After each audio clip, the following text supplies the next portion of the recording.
Hey, what's going on, guys? Mook review time. Today we're taking a look at G-World 2 from Wild River. So not too long ago, we took a look at a Star Wars modeling book that was a bunch of Star Wars diorama work from modeler Wild River. And this one is going to be his second book of Gundam dioramas. Gundam diorama work. This one is G-World 2. I don't have G-World 1, so hopefully maybe someday in the future I will, and we'll take a look at that. But for now, let's check out some awesome and amazing Gunpla dioramas here from Mr. Wild River. All right, so let's get into it right here on the front. Under this part, we get the full look at the diorama that we have for the cover art, which is this like hospital dom and bridge scene here, which looks really cool. Some very interesting work on the dom. I'm sure we're gonna see a lot more of this in full on the inside. Under that, we've got, just like with the Star Wars Mook as well, sketch work here, and it looks like this is sketch work related to the cover art in this case. So it really kind of helps to show all the work that goes into these dioramas. It's not just the, all the planning work, I guess is what I mean to say. Around here on the back side, some more sketch work here, just kind of showing, I'm not exactly sure, it's kind of hard to tell. It's very sketchy, right? But then a whole bunch of writing and everything as well. So on the back here, this is a look at a different diorama, which I'm sure we'll see in greater detail. At the moment, looking at it like this from this angle, it's kind of hard to tell exactly what we're looking at, but does look cool. And we've got the MSRP up here for this one at 3,800 yen, so that's about $33, something like that, maybe at the moment. Not too bad at all for this. On the inside of the dust jacket here, we've got a couple of other different books here from Wild River. The Star Wars World book, which we took a look at before, G-World, which is the first issue before this, and S-World, which I guess would be submarines. So yes, Wild River, very well known for his incredible diorama work. So here we've got a sort of custom goof. I'm not exactly sure what type of goof this is here, but coming out from a castle that also looks really cool. It's sort of like this like castle wall scene, sort of reminiscent of Gundam Unicorn, when all like the Zeon remnant suits are all kind of like coming out for the attack on Torrington Base.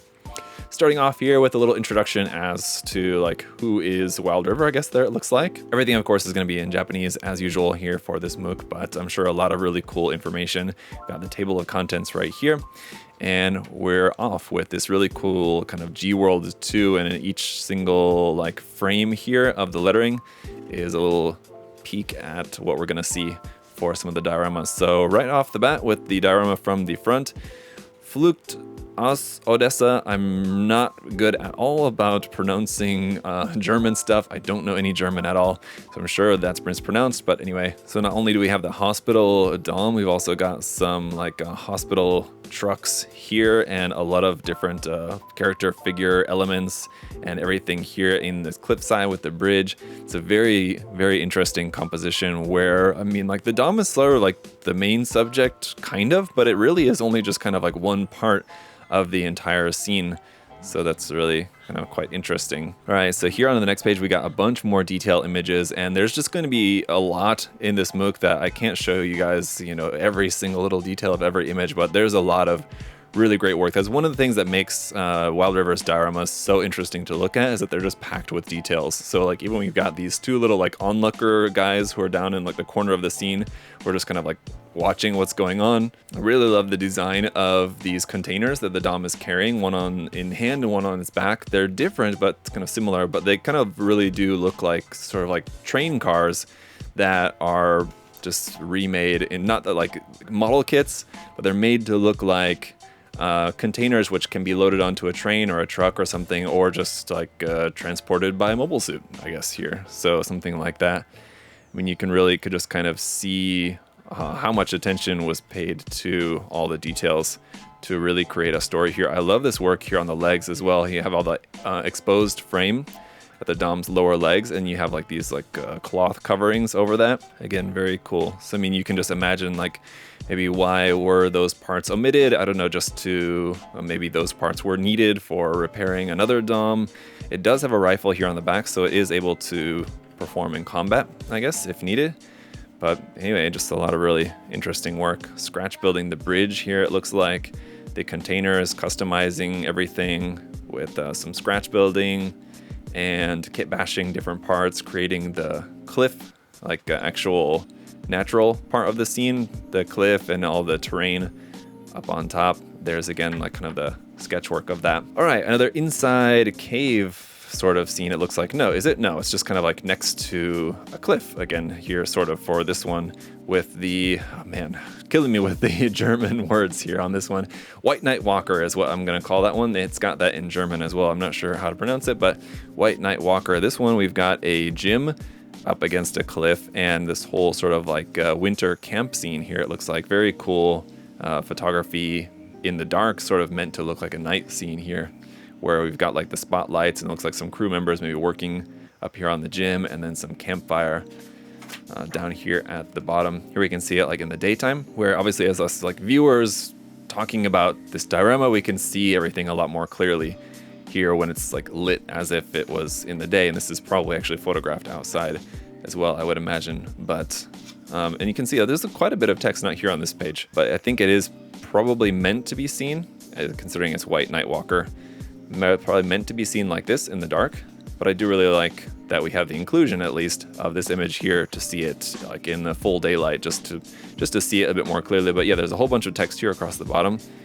I'm going to assume just kind of some more kind of backstory, because when you're imagining this much detail put into the scene, and this is a really nice like kind of close-up look here too of just kind of like a couple of the members here working, and it looks like some kind of lights from a snowmobile or something, but you can imagine that a lot of thought goes into the backstory of what's happening here in the scene when you're planning it all out. And here's a nice look at the diorama as a whole.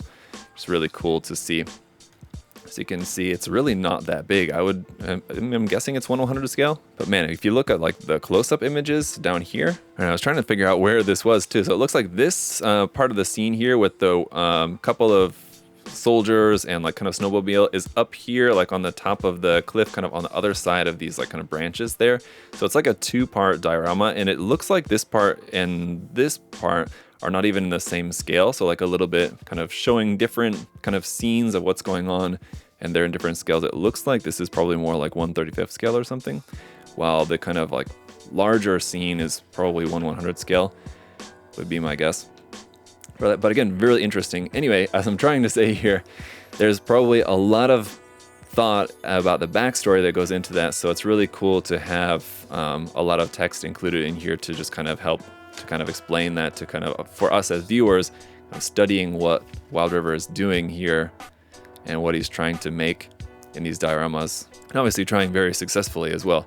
It's cool to have that glimpse into the thought process as to like an explanation of like what's happening here in the scene. It's cool to have that not only visually but in text form as well. That said, if you can't read Japanese, you have a lot of translating to do, but I'm sure it's well worth the effort. So some really nice work in progress photos here, showing about like creating some of the snow texture, the soldiers, arranging the scene, the actual mobile suit itself, which again, the mobile suit is kind of like the star of the show, but it's very much just one piece of a lot of different elements kind of going in to make the diorama as one big scene, where the mobile suit is really just kind of one part of it. And here we have the goof, which we saw earlier at the start. Zeon Uberest.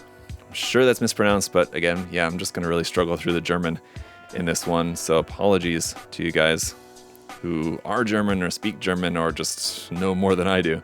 Here we got a little bit about the story right here, and some more very nice, very interesting, well-lit photos. And I'm again going to assume that these are actually, the diorama is actually outside being photographed with natural light, because it just looks fantastic.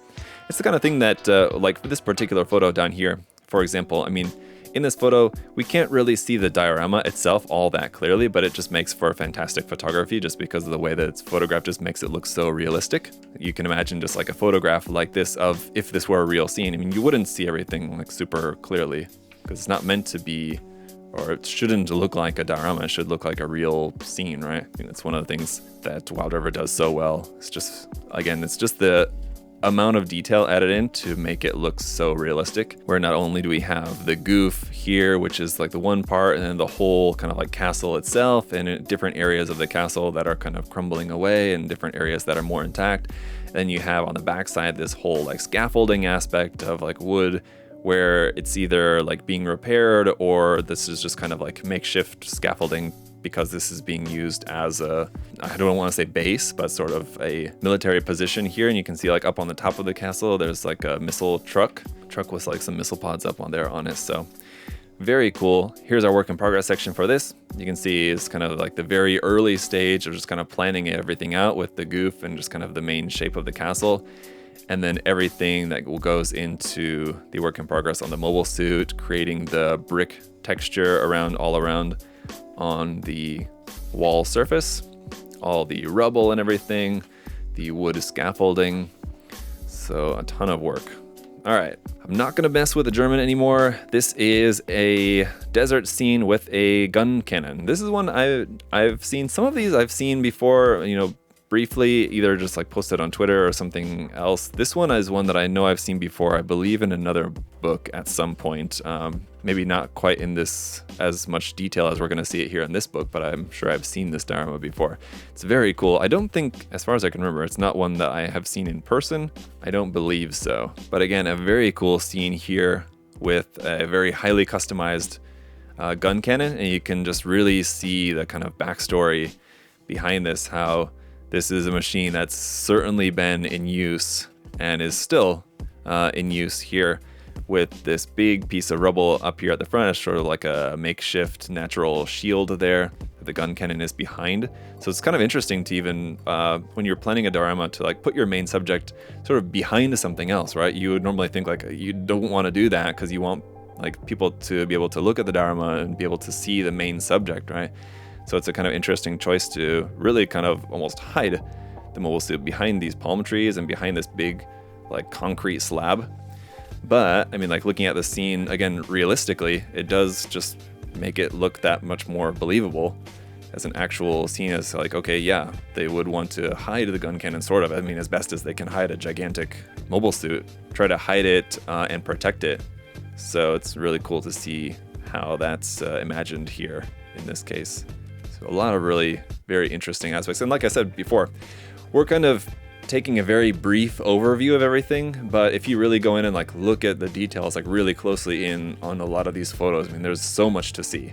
So that's one of the great things about having a Mook like this, especially for works like these, where there's a ton of detail there. Having these photographs and having a lot of photographs like we have in here is really great because there's so much to see. It's not like on Twitter, which is like great. Normally like day to day, that's the main place where I see a lot of stuff like this, is on Twitter, which is fantastic for seeing a lot of really great modeling work. But you're seeing, between 1 and 4 photographs, maybe sometimes more if somebody posts, a thread of photos of a particular build or diorama or whatever. But, it's normally pretty limited, and then you're just kind of limited to whatever you can fit on there. But having a whole bunch of photos in all sorts of different angles and showing all sorts of different details is fantastic here. Here we've got the full armor Thunderbolt Gundam and this kind of like open container here in space. Really, really cool to see this one. And this is what we've had here on the back, which was kind of hard to see. But there you can see it now. Now that I know what it's supposed to look like, now I can recognize, okay, here's the Gundam here. And there's like this big container. I mentioned in the last Mook review, which was about the Unicorn series, the Gundam Weapons issue of Gundam Unicorn, that Mook would be very helpful for working on my GBWC entry for this year. This Mook as well is a very intentional choice for me to look at this book at this time as I'm kind of starting to work on my GBWC entry. It's stuff like this, which will be particularly useful as reference and like inspiration for me, like stuff like this. It's very kind of along the lines of what I have planned. So anyway, really, really cool work here, not only on the container, which I'm glad to see a lot of very interesting work in progress images here on this and on the mobile suit as well. Just kind of the way that the full armor Gundam is portrayed here with a bunch of these different hatches and parts opened up and everything. It's really, really cool. So that's awesome. All right, we've got a gym sniper in the rainforest. Sort of Amazon, right? Really cool image here. This one reminds me a lot of, I'm pretty sure, yeah, this is not Although, is it? Is this the one that was featured in Plamo Tsukuru? The episode of Plamo Tsukuru? There was an episode with Wild River. Is this the one from that episode? Now I'm not sure. I believe it might be, though, actually. I can't remember. You guys can remind me. Because these joint covers look so familiar. And like the jumping like pink dolphin, pink Amazon dolphin just looks so familiar. And I think it is. It might be. So you got these big trees. You got the water. You got the pink dolphin jumping up there. This boat kind of going along, kind of leading the mobile suit. And then the mobile suit itself. With, yeah, these really interesting, like kind of, I guess, water covers here over the knee joints, and this whole kind of like a like custom setup here onto the chest of the gym sniper here, where you have these mounted guns and everything. Just the way the mobile suit is altered. It's got this big tank backpack on the back, and just a ton of really cool stuff. Again, a lot of really awesome, very interesting details here packed into that one. This one as well, I know, is one that I've seen before, also in a different book. I can't remember which one or when, but I know I've seen this one before, of the polypod ball. And again, it's sort of in this, not necessarily crashed, but parked state, I guess. But you can see, again, that it's obviously a mobile suit that's very much in use, heavily used, has got a lot of like heavy damage here on some of the arms. It's got the cockpit open, so you can imagine like this is maybe crashed or too damaged, and now it's like ceased operation. So like these big pink parts I think are supposed to be sort of like airbags, sort of, for lack of a better word. I'm not exactly sure what else to call them, but airbags here with the pilot sort of now just kind of chilling there, maybe just waiting for a pickup or whatever. But again, you can imagine the story without actually translating the little story blurb, which is right here. That's just how I can kind of imagine it. And you can see this is something we saw in the Star Wars world Mook as well from Wild River. These dioramas that he does where you have like this larger scene, but it's sort of like in islands. So you have like this little part here with this like little lemur, which is all part of the same diorama, but it's not like connected at the bottom. The landscape actually doesn't continue throughout the entire scene. It's sort of separated into these like little sections, and just kind of depending on how you're photographing it, you still get the entirety of the scene, but maybe not necessarily needing the entirety of the ground, I guess, if that makes sense. So here's our work in progress for this one, and you can see work in progress here on this sort of like Olmec looking head there, and the mobile suit itself, and then some of the other natural elements over here, including that I said it was a lemur, though it's probably not a lemur, as this looks like it's meant to be like Central America, and there's no lemurs there, so I'm guessing it's supposed to be some other sort of different animal, though I'm not sure exactly. All right, up next we've got a marasai, which is lowering down on a crane or something. Let's see here. It's got a parachute kind of draped over this kind of cliff edge, so it looks like maybe some sort of like airdropped marasai, which I'm not exactly sure why it would be rappelling down this cliff edge now. And then you can see there's like a soldier also kind of rappelling down here. Again, would be worth taking a look at this story just for the purposes of this video. I'm just kind of like going through everything, but I'm sure it's a very interesting story here behind this one. But really interesting work here, especially on the parachute, just how that looked. I'm sure that was a very challenging aspect to this one. Like the actual cliff sort of element of this, the mobile suit and everything else is interesting. But I mean, I'm sure that was certainly a challenging aspect to just kind of how to make this, which is meant to look like a gigantic parachute. Because imagine the kind of parachute pack that would be used for an 18-meter tall mobile suit. I mean, it's gigantic, and how you show that now in like 1/100 scale would be quite the challenge. But that looks really cool. So it is the actual like parachute pack that's used for the marasai, like the master grade model kit. But you can kind of see it underneath all of that, but it's got all the whole cloth section hanging out, which is very, very interesting. I mean, even if it had none of that extra stuff on there, just the mobile suit itself is interesting. Just the way that the mobile suit is painted. I mean, like in these first images, I was just kind of admiring here how the kit's painted and weathered just so very nice and naturally. That looks good. And then some very interesting work over here, like on the shield and how the folded shield and rifle are mounted there. So very cool. Here's our work in progress photos. Okay, so yeah, this will be very interesting to see how that was made. And so it looks like he kind of formed the shape first, and then just kind of laid the kind of cloth over that, which is not cloth, but I'm guessing it's a sort of paper mache, kind of essentially is what it looks like. And then over the top of that, and then it's painted and everything. So really quite interesting. Okay, next up here, this space scene. This is also from Gundam Thunderbolt, so it's very difficult to see in this photo, but you can see this is the Zaku 2 and the like big gun. I'm not exactly, I can't remember what it's called. Yeah, big gun, I think it was what it was called, like the actual model kit. But this is another like space scene, which again will be very helpful to me working on my GBWC entry this year. I need to make something essentially kind of like this as far as like the big chunk of space wreckage. So good to see and see how this might be done. But we got the Zaku 2 and the big gun mounted onto this here. The actual wreckage, again, I mean, it just looks fantastic. All the weathering and the details on this, that's the thing, is that it's just what makes it look so good is all the details in there. And it's just packed with detail. And then on top of that, it's painted and weathered so fantastically. So here we've got our work in progress on that. The actual structure just looks so cool. And then the mobile suit, we got a little pilot figure, it looks like, in there as well. A lot of really cool stuff. So very interesting. Okay, we've got a Tyran here, a Tyran grounds type with a tank and a lot of really cool, interesting stuff. It looks like in this one, you have these like big beam structures and this really cool kind of like statue right there in the foreground that you can see of this kind of angel.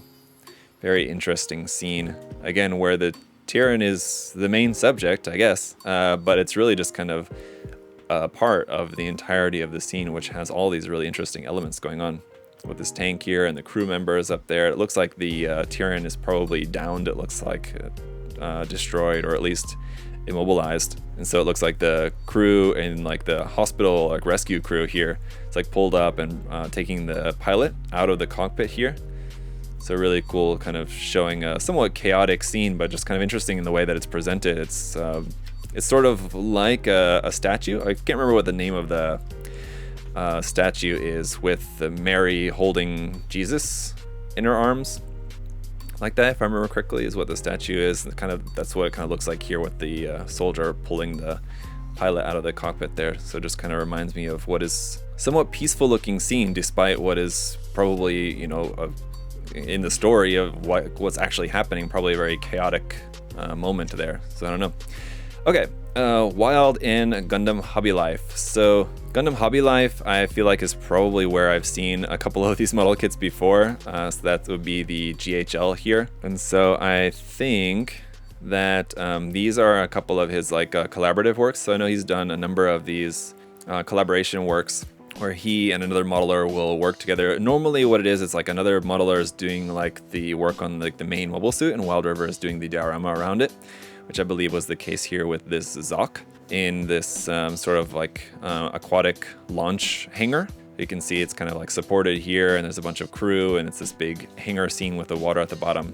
So where the Zok can be brought up and worked on out of the water, and then can just drop down into the water here. So really cool scene with a ton of just different details and things going on here. Has this sort of like, you can see this little view into this like little room here in the back, and just the way that it's lit and everything is just really cool here with this big I guess sort of like refueling tank or something like that, it looks like here. So really cool. Ziggy was the collaborative modeler on that one. Here's a bunch of work in progress photos here on this, so planning out the design and everything. That looks really cool. This one is, yeah, this one with the Zaku 1, I believe. Yeah, this one is one that I think we've seen in a previous issue. Like I said, a couple of these I think we've seen in previous issues. I believe it's Gundam Hobby Life. This one again also has some parachutes here on it. This big scene here is like a Wild River's portion of the work on this. And then the model kit itself was done by, I think Masaki was the one that did this one, if I remember correctly. But again, a really cool scene here where you have kind of a lot going on, and depending on the angle that you're looking at, I mean, there's a lot to enjoy looking at this diorama. A lot to enjoy from a lot of different angles where you don't even see the Zaku. So like you can just look at it from here or here, where it's a very interesting looking diorama, and the Zaku's not even a part of that. But then from the one side, there is the Zaku there. and it is really quite interesting. It's kind of like leaned up against this sort of like big factory building, not a factory building, but energy building, power plant, I guess is the word that I'm searching for, is what it looks like. I'm not entirely sure that's what it's meant to be, but that's what it kind of looks like, right? Really, really complex and detailed scene there with the like how complex this sort of power plant. I'm just kind of guessing at what it is, but power plant portion of that has a lot going on. Here you can see it's all scratch built. I mean, that just looks so intense. There's just a ton of plot plate scratch building here to make this. I wonder what the reference was for that. Imagine just looking at some like real life reference images of power plants and whatever. All right, we've got the Wing Gundam here as well, the Wing Gundam Zero Custom, or the Wing Gundam Zero EW. And this one is, let's see, I'm not sure if this is one that I've seen before. I don't think so. So I definitely don't remember this look. It has this like really heavy damage over here on this wing, which you can see. I'm trying to see if we can find another photo that kind of shows it a bit more like in full. But there's this whole like upper part there. I'm trying to see if it's like completely enclosed. Yeah, it is. So you can see, so there's like a ceiling, I guess, to the diorama, and it's just this small scene, which actually looks like this is probably based on the RG, I would imagine. It looks 1/44 scale. It might be the MG, but it looks kind of small. Anyway, you have these like structures around the Gundam, and then the ceiling, which is where you have all this kind of these lights and this structure, so it's meant to look like a kind of cave scene, which looks really, really cool. It reminds me of, there was one in the Star Wars Mook as well that had a kind of very similar ceiling to the, it was that one was also in a cave with, I believe it was an X-Wing in that particular diorama. I think we might be right about just at the end here. It looks like we've got a interview. It looks like it's an interview with Max Watanabe, Wild River, and I'm not sure who this is, but it looks like maybe just a conversation between the three of them. I believe this is the artist behind Gundam Thunderbolt. So the I'm not sure the name offhand. Wild River and Max Watanabe. So considering we saw a couple of Thunderbolt dioramas in there, it's safe to say Wild River is a fan. So here is a bunch more conversation, some more over here with Max, and yeah, a lot of really cool text in there, no doubt. Some more Wild River stuff here at the end, and some credits for the book. The very end here is like not really part of the book. The inside of the back part of the dust jacket has some more model graphics, different advertisements here for some different books available from Model Graphics. So some of these we've actually taken a look at before. And that's going to be it for this MOOC. So yeah, a ton of stuff in there. Just the dioramas, just because of what they are and how they're made and who they're made by. They have a lot of great details in there. So that was just kind of a very brief, although this video was, you know, not very brief, of course. It's going to be a lengthy video. It was a very brief overview of all of the detail that's packed in there. So I highly recommend this MOOC for you guys, especially if you're into like diorama modeling or just want to just kind of make your Gunpla look a bit more realistic. Even if you were to get this and just use it as inspiration, just like say, for example, for the Zaku or the goof right here. Even if you weren't really necessarily interested in making this big like castle scene, just focusing on the goof itself. I mean, there's a lot of really great reference photos here just for making a really cool, realistic sort of looking goof, just in the way that it's modeled, from the details and everything to the way that it's painted and weathered. So definitely a highly recommended MOOC for you guys. I will definitely have to try to get my hands on volume 1 of this series as well, just because I think it'd be awesome to check out. But in the meantime, as always guys, let me know in the comment section which one was one of your favorite dioramas. I think probably for me, the Full Armor Thunderbolt Gundam, probably my favorite, just because that's going to be the most useful for me as far as like what I'm going to be working on this year. I think will be kind of closest to something like that. But there was a lot of really great work in there. So let me know which ones were some of your favorites in the comment section. And if you guys want to check out some more Gunpla, paints, tools, supplies, and all that good stuff for yourself, you can check the link in the video description to USA Gundam Store. As always, check out everything there on the site. And thank you guys so much for all of your support, liking the video, commenting, subscribing. It's all very helpful. So thank you guys so much. Till next time, hope y'all have a great day. Bye guys.